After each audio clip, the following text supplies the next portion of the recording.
Tidaklah seseorang itu menyembunyikan sebuah amalan, ya, kecuali Allah akan tampakkan dari raut wajahnya, kemudian juga dari lisannya, ya. Orang yang terbiasa melakukan kebaikan maka bisa terlihat. Orang yang terbiasa mengucapkan kalimat-kalimat yang baik, kalimat-kalimat thayyibah, tatkala dalam kondisi terjepit atau tidak sengaja, maka kalimat yang akan keluar dari lisannya adalah kalimat-kalimat kebaikan. Dan itu Allah akan tampakkan.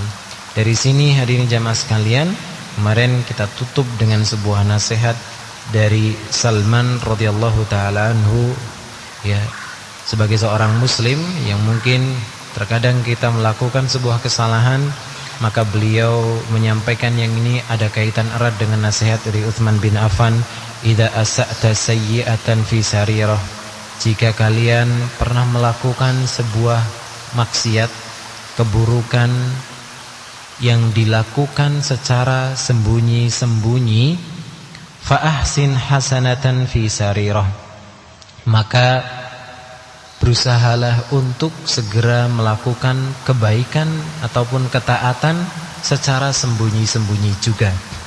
Wa idza asa'ta sayyi'atan fi alaniyah, dan jika Anda atau suatu ketika seseorang terpleset melakukan kesalahan secara terang-terangan, fa ahsin hasanatan fi alaniyah, maka segeralah untuk melakukan ketaatan ataupun kebaikan secara terang-terangan pula. Kata Salman radhiyallahu taala anhu, likai takunu hadhihi bihadhihi, supaya yang ini menjadi penebus, penutup yang ini, supaya kebaikan yang dilakukan menjadi penghapus keburukan. Karena Allah Subhanahu wa taala pernah berfirman, Allah tabaraka wa taala berfirman, innal hasanat yudhibnas sayyi'ah, sesungguhnya kebaikan-kebaikan itu akan menghapus keburukan-keburukan, ya. Bahkan ketakwaan yang dilakukan oleh seorang muslim akan bisa menjadi jalan kebaikan yang akan ia dapatkan. Dia akan dihapus dosanya dan pahalanya akan dilipat gandakan atau dibesarkan, diagungkan oleh Allah Subhanahu wa taala. Wa may yattaqillaha yukaffir anhu sayyi'atihi wa yu'zim lahu ajra. Barang siapa yang bertakwa kepada Allah, maka Allah akan hapus dosa-dosanya, Allah akan hapus kesalahan-kesalahannya, dan Allah akan besarkan, agungkan pahala baginya. Artinya hadirin jamaah sekalian, Salman radhiyallahu taala anhu memberikan nasihat kepada kita yang sejalur dengan apa yang dinasihatkan oleh Utsman bin Affan radhiyallahu taala anhu. Apapun maksiat yang pernah kita lakukan, ketika kita pernah terjerumus, segera tutupi maksiat itu dengan kebaikan dan ketaatan. Dan di antara ketaatan yang bisa disegerakan untuk dilakukan oleh seseorang yang pernah terpleset dalam lubang, ya, keburukan, kemaksiatan ataupun kesalahan adalah melalui lisannya ia beristighfar kepada Allah dan ia bertaubat kepada Allah Subhanahu wa taala atas kesalahan yang pernah ia lakukan. Segera tutupi itu. Kalau kita pernah melakukan kemaksiatan secara sembunyi-sembunyi, maka ketika kita sendirian, perbanyaklah istighfar kepada Allah. Di saat tidak ada orang yang melihat kita, di saat tidak ada orang yang sedang memperhatikan kita, istighfar kepada Allah, taubat kepada Allah Subhanahu wa taala, mohon ampun kepada Allah. Mudah-mudahan hal tersebut bisa menutupi keburukan-keburukan yang pernah kita lakukan, dan teruslah berdoa kepada Allah Subhanahu wa taala, ya. Zikir pagi dan petang diantaranya diajarkan oleh Nabi sallallahu alaihi wasallam, Allahumma astur aurati, ya Allah tutuplah auratku, tutuplah aibku, ya. Dan itu kita minta kepada Allah Subhanahu wa taala.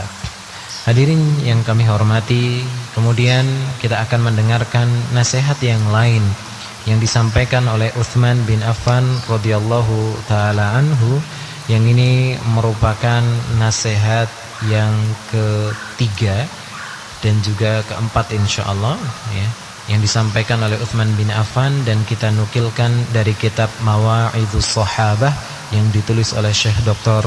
Umar hafizahullahu taala. Syekh Dr. Umar hafizahullahu taala menuliskan di dalam kitab beliau Mawa'idhus Shahabah wa min mawa'idhihi fi sya'nil wilayati, dan di antara nasihat Utsman bin Affan radhiyallahu taala anhu terkait dengan kepemimpinan, beliau pernah memberikan nasihat, innallaha la yaz'u bis-sultani ma la yaz'u bil Qur'an. Ya. Utsman bin Affan radhiyallahu taala anhu pernah memberikan nasihat, sesungguhnya Allah Subhanahu wa taala, ya, sesungguhnya Allah Subhanahu wa taala melalui tangan penguasa itu bisa mencegah sebuah kejahatan yang tidak dapat tercegah oleh Al-Qur'an. Perhatikan, Utsman bin Affan pernah memberikan nasihat bahwa sesungguhnya Allah Subhanahu wa taala bisa mencegah melalui tangan penguasa sebuah kejahatan yang tidak bisa tercegah oleh Al-Qur'anul Karim. Apa maksudnya? Syekh Dr. Umar hafizahullahu taala beliau menjelaskan kalimat Utsman bin Affan ini. Wa ma'na hadhil jumlatil muhkamah. Makna secara umum dari apa yang disampaikan oleh Utsman bin Affan adalah anna minan nasi, bahwasanya sebagian manusia man la yarda'uhu amrun wa nahyun, ada di antara manusia itu yang tidak mempan ketika diberikan perintah untuk melakukan ketaatan atau ketika dilarang dari melakukan keburukan. Wala targhibun wala tarhib, dan ada juga sebagian orang yang tidak mempan ketika diberikan iming-iming ataupun diberikan janji, dibacakan ayat Al-Qur'anul Karim tentang surga bagi orang yang bertakwa dan ancaman neraka bagi orang yang tidak bertakwa kepada Allah, bagi orang yang berbuat maksiat kepada Allah Subhanahu wa taala, tidak mempan. Ada orang yang modelnya seperti itu. Ya, ada orang yang memang bukan momennya untuk diberikan nasihat melalui Al-Qur'anul Karim. Barangkali diberikan nasihat dengan Al-Qur'an enggak mempan. Bal la yarda'uhu illa zajr sultan. Ya, yang bisa mencegah dia dari melakukan kejahatan, ya terkadang itu ternyata adalah penguasa. Terkadang adalah penguasa. Disesuaikan dengan kondisinya. Ya, disesuaikan dengan kondisinya. Wa min huna syuri'atil hudud. Dari sinilah kata Syekh Umar hafizahullahu taala, di dalam Islam ada yang namanya syariat al-had, ya. Jadi mungkin panjenengan pernah mendengar di dalam Al-Qur'an pun ada kisos, ya, ada hudud, had bagi orang yang berzina, bagi orang yang mencuri dan lain sebagainya, yang itu merupakan hukum-hukum yang Allah Subhanahu wa taala tetapkan. Kenapa Allah Subhanahu wa taala menetapkan adanya hukum-hukum seperti itu? Ya, karena sebagian orang, kata beliau tadi, sebagian orang memang ada yang modelnya seperti itu. Ada yang modelnya enggak mempan dikasih nasihat, tapi ketika ada peraturan dari pemimpin, peraturan dari penguasa, dia nurut. Dari penguasa enggak boleh seperti ini, enggak boleh seperti ini, akhirnya nurut. Ya. Ya, contoh kecil semisal dalam kehidupan kita, peraturan dalam jalan, ya, adanya lampu merah, lampu kuning, lampu hijau, itu peraturan yang dibuat oleh penguasa, ya, peraturan yang dibuat oleh penguasa. Sebagian orang mungkin ada yang kalau dikasih nasihat, kalau sampai di perempatan atau di pertigaan, berhenti dulu, lihat kanan kiri, gitu ya, berhenti dulu, lihat kanan kiri aman atau tidak, baru kalau aman jalan. Sebagian orang mungkin bisa, tapi sebagian yang lain butuh ada peraturan khusus. Ini yang kurang lebih maknanya seperti itu. Sehingga hadirin jamaah sekalian yang semoga dirahmati oleh Allah, ini memberikan gambaran betapa pentingnya sebuah pemimpin dalam sebuah masyarakat. Ya, pemimpin dalam sebuah masyarakat itu penting untuk bisa mengambil sebuah keputusan. Sehingga ketika kita mau bepergian pun kita dianjurkan memilih salah satu di antara kita. Semisal rombongan mau bepergian jauh, mau safar, di antara kita dipilih salah satunya siapa yang bakalan jadi pemimpin rombongan supaya bisa mengambil keputusan. Oleh karena itulah hadirin jamaah sekalian, kalau kita perhatikan di antara ketika kita perhatikan sejarah ketika Nabi Muhammad SAW meninggal dunia, ya, beliau SAW meninggal di hari Senin. Beliau SAW meninggal di hari Senin dan beliau dimakamkan malam Rabu. Beliau dimakamkan di malam Rabu. Jadi hari Senin beliau meninggal dunia, malam Rabunya baru dimakamkan. Dan beliau dimakamkan di kamar beliau, di tempat di mana beliau SAW meninggal dunia ketika itu. Di antara keterangan para ulama menjelaskan alasan kenapa kok sampai pemakaman beliau SAW itu sampai tertunda, ya, tidak langsung. Ya, ada beberapa alasan yang dijelaskan oleh para ulama. Di antaranya karena ketika itu para sahabat yang nyolati banyak, dan ketika itu sahabat mensolati Nabi SAW itu sendiri-sendiri. Jadi dimulai dari Al-Abbas radhiyallahu taala anhu, kemudian kaum muhajirin, kemudian kaum ansor, kemudian anak-anak, ya, kemudian para wanita, ya, kemudian setelah anak-anak seluruh kaum muslimin mensolati beliau, ya, secara bergantian lama. Kemudian ada alasan lain, ya, karena harus bermusyawarah siapa yang bakalan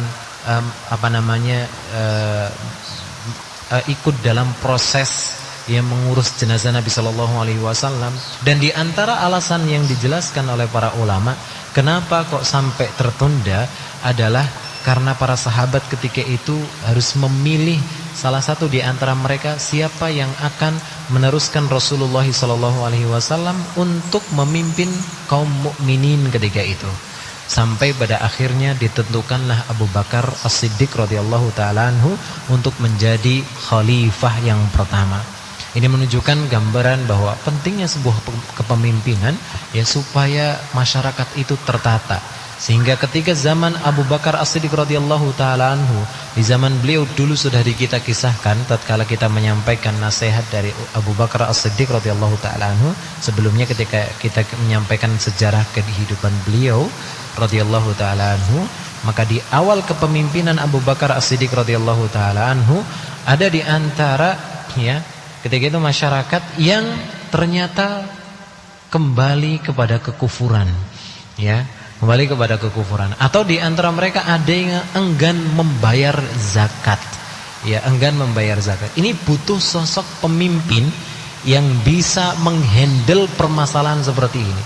Mereka mungkin kalau diberikan nasihat dengan Al-Quranul Karim, dibacakan ayat tentang neraka bagi orang yang keluar dari agama Islam, atau bagi orang-orang yang tidak mau membayar zakat padahal sudah diwajibkan bagi mereka untuk membayar zakat, kondisinya sudah wajib ketika itu, diberi nasihat dengan ayat Al-Quranul Karim gak mempan. Akan tetapi ketika adanya sebuah keputusan dari pemimpin, yaitu Abu Bakar As-Siddiq radhiyallahu taala ketika itu, masalah bisa selesai. Inilah yang dimaksud oleh Utsman bin Affan radhiyallahu taala anhu, bahwasanya innallaha la yaz'u bisultani ma la yaz'u bil Qur'an.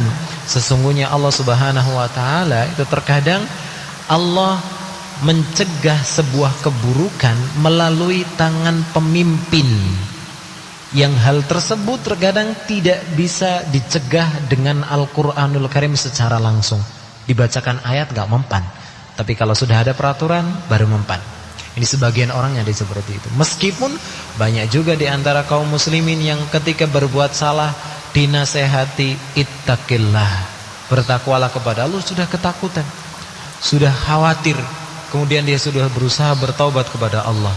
Dan ini adalah orang-orang spesial yang ketika mendengar ayat-ayat Allah Subhanahu wa taala hatinya terenyuh, kemudian tersadar dan dari kesalahan yang pernah ia lakukan dan dia bertaubat kepada Allah Subhanahu wa taala. Dan mudah-mudahan kita termasuk ke dalam golongan orang-orang yang seperti itu, diberikan nasihat dengan ayat Al-Qur'anul Karim langsung tersentuh dan kita langsung berusaha memperbaiki kondisi kita. Allahumma amin. Tapi memang ada kondisi yang berbeda di sebagian manusia. Baik, ini nasihat yang ringkas yang disampaikan oleh Utsman bin Affan radhiyallahu taala anhu, ya. Hadirin jamaah sekalian yang semoga dirahmati oleh Allah Subhanahu wa taala. Kemudian di antara nasihat lain yang disampaikan oleh Utsman bin Affan radhiyallahu taala anhu, Syekh Dr. Umar menyampaikan wa min mawa'idhil 'azimah, dan di antara nasihat Utsman bin Affan radhiyallahu taala anhu yang agung adalah terkait dengan fil khamri, kaitannya dengan khamr. Beliau pernah memberikan nasihat iyyakum wal khamra, hati-hati, jauhi oleh kalian khamr, minuman yang memabukkan. Minuman yang memabukkan. Kenapa? Kata beliau, fa innaha miftahu kulli syarrin, karena khamr, minuman yang memabukkan, adalah pintu segala keburukan. Pintu segala keburukan. Lihat, beliau mengumpamakan khamr dengan pintu segala jenis keburukan. Kenapa beliau sampai memberikan nasihat kepada kita untuk menjauhi minuman jenis ini? Dan memang ini diperintahkan untuk dijauhi oleh Allah Subhanahu wa taala. Allah tabaraka wa taala berfirman di dalam surat Al-Maidah ayat yang ke-90, ya ayyuhalladzina amanu, wahai orang-orang yang beriman, innamal khamru wal maisiru, sesungguhnya Allah, di antara yang disebutkan di sini adalah sesungguhnya khamr, ya. Sesungguhnya khamr, ini kita poin pentingnya di khamr. Allah tabaraka wa taala berfirman di penghujung ayatnya, fajtanibuhu, jauhi khamr itu, ya. Karena khamr itu meskipun ada sisi kebaikan, tapi itu sedikit sekali. Yang lebih banyak adalah keburukannya. Yas'alunaka 'anil khamri wal maisir qul fihima itsmun kabir wa manafi'u lin-nas wa itsmuhuma akbaru min naf'ihima. Mereka bertanya tentang khamr dan juga judi. Katakanlah bahwa kata Allah tabaraka wa taala berfirman, fihima, di dalam keduanya itu ada itsmun kabir, dosanya besar, ya. Wa manafi'u lin-nas, dan ada manfaatnya. Tapi Allah berfirman wa itsmuhuma akbaru min naf'ihima, keburukannya jauh lebih besar dibandingkan kebaikannya. Bahkan Utsman bin Affan sampai mengatakan tadi, pintu segala keburukan. Kenapa beliau sampai mengatakan seperti itu? Dan secara di masyarakat kita pun alhamdulillah, di masyarakat Indonesia kita sudah memahami bahwa secara adat istiadat kita orang timur, melihat orang yang minum khamr itu jelek, tidak baik, ya, enggak bagus. Kata Utsman bin Affan radhiyallahu taala anhu, ya, beliau mengkisahkan utiya rajulun, ada seseorang yang diberikan pilihan, faqila lahu, dikatakan kepada sosok tadi, imma an tahriqa hadzal kitab, bakar kitab ini, pilihan pertama. Ini yang diceritakan oleh Utsman bin Affan. Wa imma an taqtula hadzal sabi, atau lihat di hadapanmu ada anak kecil. Pilihan pertama, kitab ini bakar, atau jika tidak itu ada anak kecil, bunuh. Ini pilihan yang kedua. Wa imma an taq'ala hadhil mar'ah, atau pilihan yang ketiga, ya, itu ada wanita, silahkan temui dia, dalam artian untuk berbuat zina dengan wanita tersebut. Ini pilihan yang ketiga. Wa imma an tashraba hadhil ka's, Atau pilihan yang keempat, minum air ini, khamr ini ada khamr, silakan minum. Wa imma an tasjuda li hadzal salib. Atau pilihan yang kelima, Anda harus bersujud ke benda ini. Disebutkan sebuah benda, kemudian Anda harus bersujud. Ada 5 pilihan, ya. Bakar kitab ini, atau bunuh anak ini, atau Anda berzina dengan wanita ini, atau Anda minum khamr, dan pilihan terakhir, jika tidak mau semuanya, Anda sujud dengan ini, sujud kepada benda ini.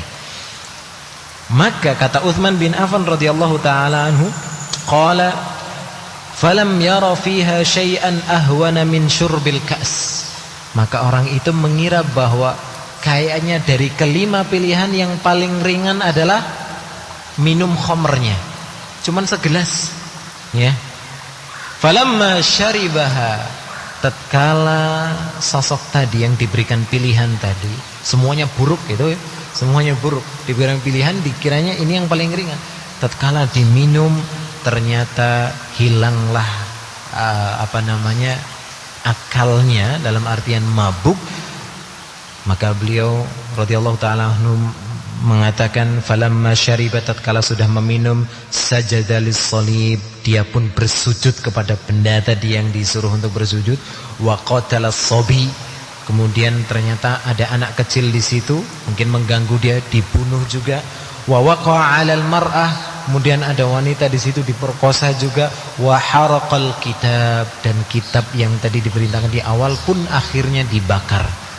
Dari sinilah Uthman bin Affan radhiyallahu taala anhu mengatakan bahwa jauhi khamr. Kenapa? Karena sesungguhnya khamr itu miftahu kulli syarrin, pintu dari segala jenis keburukan. Innaha mau'izatun mali'at nushan wa aqlan. Kata Syekh Dr. Umar hafizahullah taala, nasihat ini nasihat yang luar biasa, penuh dengan nasihat mendalam dan secara nalar itu masuk akal.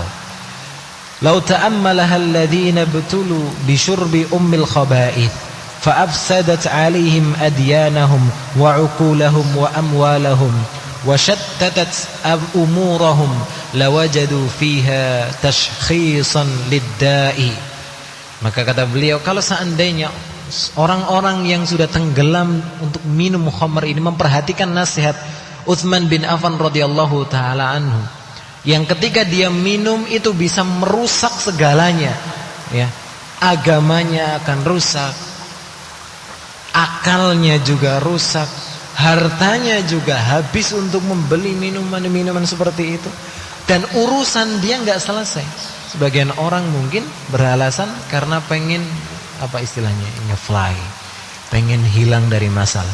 Yang muncul, yang ada ketika seseorang minum khamr justru nambah masalah, dan masalahnya nambah besar, ya.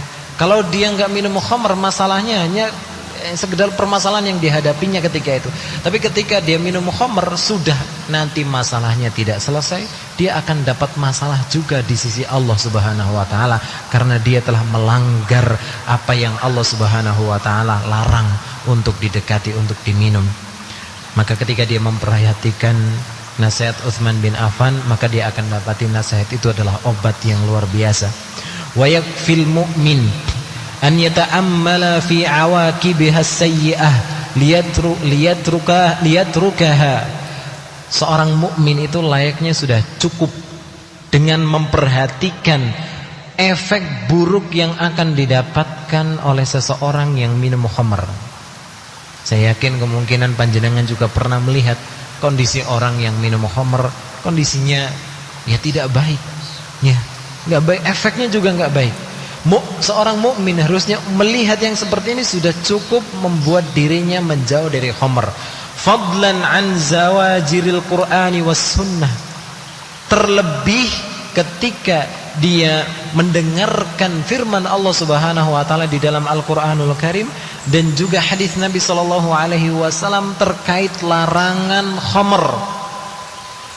Allah perintahkan untuk dijauhi khamr karena di dalamnya ada keburukan. Di dalam khamr ada keburukan, dan itu rijsum min amali syaitan. Allah Subhanahu wa taala sebutkan termasuk perbuatan setan. Allah perumpamakan dengan perbuatan yang dilakukan setan ini sudah cukup buruk. Berarti artinya orang ketika minum khamr mengikuti perbuatannya setan. Udah buruk. Allati law fakkara syaribuha annahu mal'unun ala lisani Rasulillah sallallahu alaihi wasallam lartada'a. Kata Syekh Dr. Umar hafizahullah taala, kalau seandainya seorang muslim memperhatikan hadis Nabi sallallahu alaihi wasallam ya, bahwasanya khamr itu, orang yang minum khamr akan dilaknat oleh Allah Subhanahu wa taala, maka harusnya dia sudah cukup untuk menjauhi khamr tersebut.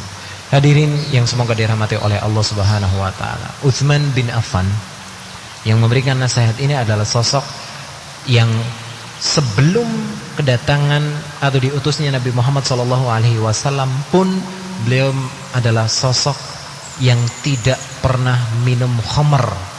Di masa jahiliyah, Utsman bin Affan tidak pernah minum khamr karena beliau cerdas.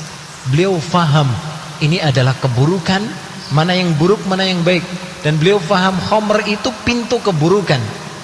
Bahkan kalau di dalam Islam ada istilahnya ya saddud dzari'ah, menutup celah. Kalau kita tahu bahwasanya ketika kita melakukan satu perkara ternyata ini bisa membuka celah keburukan yang lain, maka selayaknya kita segera menutup itu, tinggalkan perkara itu, jangan lakukan. Karena ketika kita melakukan itu akan membuka celah yang lebih lebar. Ini menutup celah. Ketika Utsman ditanya, kenapa anda dulu tidak minum khamr di masa jahiliyah, beliau menjawab, inni ra'aituha tudhibul aqla jumlatan. Saya melihat orang yang minum khamr itu bisa hilang akal, hilang kendali, tidak sadar dengan apa yang dia lakukan. Dan Utsman bin Affan radhiyallahu taala anhu adalah sosok yang bijaksana, sosok yang cerdas. Beliau faham bahwasanya ketika hilang akal bisa saja seseorang itu melakukan segala jenis keburukan karena dia tidak sadar dan dalam kondisi tersebut. Sehingga Utsman bin Affan radhiyallahu taala anhu adalah sosok yang berusaha menjauhi perkara tersebut. Bahkan di masa keislaman beliau memberikan nasihat yang luar biasa dan menyampaikan bahwasanya khamr adalah pintu dari segala keburukan. Semoga Allah Subhanahu wa taala menjaga kita untuk bisa tetap berusaha melakukan ketaatan dan menjauhi keburukan, dan semoga Allah Subhanahu wa taala segera menyelamatkan saudara-saudara kita yang barangkali masih terjerumus dalam lubang kemaksiatan. Allahumma amin. Demikian yang dapat kami sampaikan. Kita tutup dengan doa kafaratul majlis. Subhanakallahumma wa bihamdika asyhadu an la ilaha illa anta astaghfiruka wa atubu ilaik. Mohon maaf apabila ada kesalahan. Assalamualaikum warahmatullahi wabarakatuh.